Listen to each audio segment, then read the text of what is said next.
নমস্কার বন্ধুরা, AP family ফুডে আপনাদের সবাইকে স্বাগত। অনুষ্ঠান বাড়িতে যে এত সুন্দর ফ্রাইড রাইস বানানো হয়, আমরা চাইলে অনেক সময় বাড়িতে সেরকম স্বাদের হয় না। ঠিক সেরকম স্বাদেরই হবে যদি এভাবে বাড়িতে বানাও। তার জন্য পুরো ভিডিওটা ভালোভাবে দেখো। ফ্রাইড রাইস বানানোর জন্য দেখো এখানে বাসমতি চাল নিয়ে নিয়েছি। চালটা এবার ভালো করে ধুয়ে আধ ঘন্টা মতো ভিজিয়ে রেখে দেব। চালটা আধ ঘন্টা হয়ে গেলে তারপরে আমি আগে থেকে গ্যাসে জল বসিয়ে রেখেছি।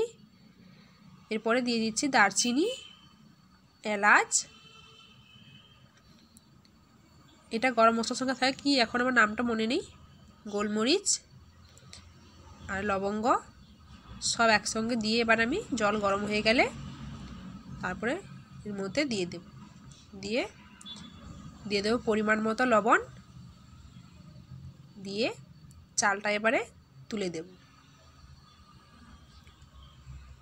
ভাতটা একদম কিন্তু দেখে রাখতে হবে, বেশি সময় লাগে না। আর ভাতটা রেডি হতে দেখেই রাখতে হবে।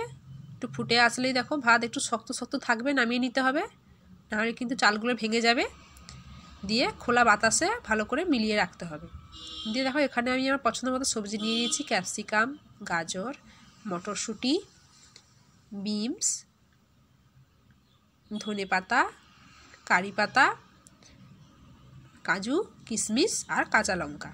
তোমরা চাইলে তোমাদের যদি আরও কোনো পছন্দ মতো সবজি থেকে থাকে সেটা দিতে পারো। দিয়ে এবার কড়াইতে ঘি দিয়ে দেব। একটু বেশি ঘি দিলে কিন্তু এটা খেতে বেশি ভালো লাগে। চাইলে তোমরা কিছুটা পরিমাণ ঘি কিছুটা পরিমাণ সাদা তেলেও করতে পারো মিশিয়ে। প্রথমে এখানে কাজু কিশমিশটা ভেজে নেব। বেশি কড়া করে ভাজবো না, হালকা করেই ভাজবো। ভাজা হয়ে গেলে এরপরে একে একে সব সবজিগুলো দিয়ে দেব। বিনস, গাজর, এরপরে ক্যাপসিকাম দিয়ে দেব।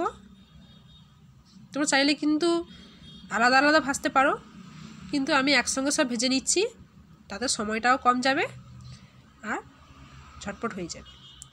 ক্যাপসিকাম দেওয়ার পরে এবারে আমি দিয়ে দিচ্ছি মটরশুঁটি। কাঁচা লঙ্কাটা আগে দিতে হতো, এখন দিয়ে দিচ্ছি, ওটা মনে ছিল না। আর ধনে পাতা আর কারি পাতা সব একসঙ্গে দিয়েই আমি ভালো করে সবজিগুলো ভেজে সেদ্ধ করে নেব। দিয়ে এবার যাতে তাড়াতাড়ি সেদ্ধ হয়ে যায় তার জন্য আমি দিয়ে দিচ্ছি পরিমাণ মতো লবণ। ভাতে কিন্তু লবণ দেওয়া ছিল, তাই সবজির মতো করেই লবণ দিতে হবে। এখানে কিন্তু বেশি লবণ দিলে ভালো লাগবে না, একটু মিষ্টি মিষ্টি খেতে ভালো লাগে, তাই সবজিগুলোতে মিষ্টি লাগে, তার জন্য অল্প একটু এখন চিনি দিয়ে দিচ্ছি। আর কিছুটা পরে অ্যাড করব।